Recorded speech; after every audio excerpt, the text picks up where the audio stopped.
Thank you for stopping in, Nine World Chronicles, as we talk about 9 plague gods or demons that everyone should know. And the first up on this list of intriguing figures is the Greek sun god Apollo, who is known for being a god of sun, music, prophecy, and arts, all very positive things, but it's forgotten that an aspect that was most feared of him was his ability to control plagues. This Olympian god could effortlessly dispense disease with his divine arrows, and the notable examples was when the sun god punished the Greeks after the Hellenistic forces had captured the daughter of a priest of Apollo during the Trojan War. Some researchers have linked or likened Apollo to the Vedic identity of Ruda, who similarly could evoke illness on mass groups of people. But they did this with no thought, and the idea of the plague god tends to also come along with healing, so Apollo was capable of healing those who he had made sick, even just by praying to him after they had become infected.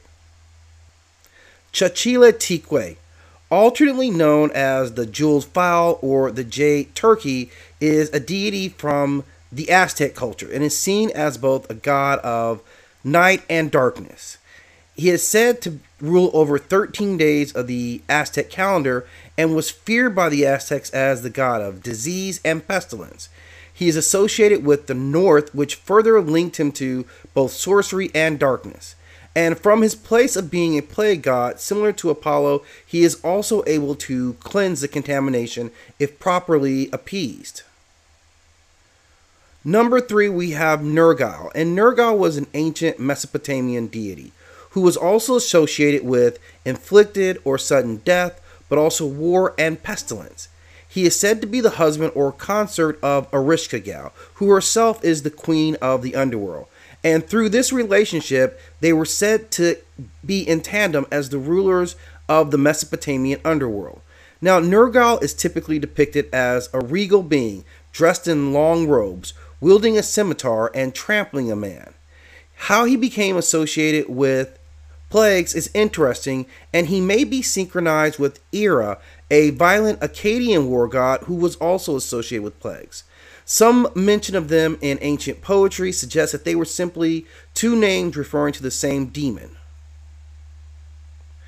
Now, number 4 is Pazuzu, and Pazuzu is one of the most infamous demons known in modern times, as he was the malicious and very vulgar entity who possessed young Regan McNeil in the very popular Exorcist movies.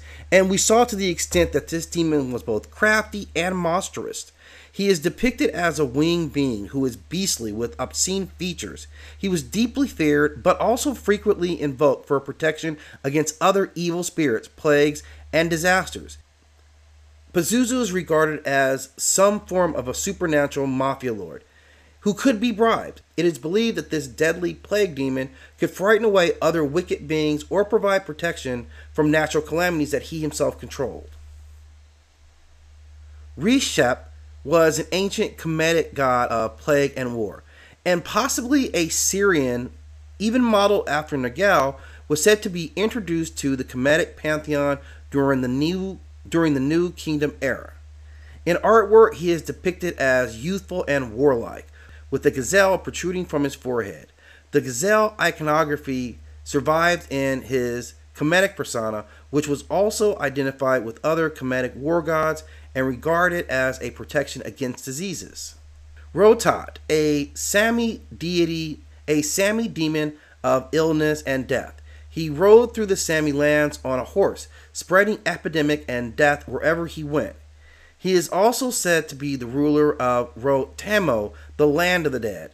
And in Sami beliefs, it is said that those who could not live their lives according to the natural order be reborn in this land of the dead. There they would receive a new body, but would be confined within this dark land forever. Number 7, the White Rider. One of the 4 horsemen of the apocalypse, the White Rider is strictly speaking neither a plague god nor a demon, and it is highly debated too whether he is evil or merely a representation of the Christian God's final judgment. Regardless, many worldwide regard the horseman as the personification of pestilence, a perception reinforced by depictions in popular culture. To many, the White Rider's arrival on Earth will be one of the signs of the impending arrival of Judgment Day. Sekhmet, who is the Eye of Ra. In this form of Sekhmet, she is seen as the manifestation of Ra's vengeance, or Ra's wrath.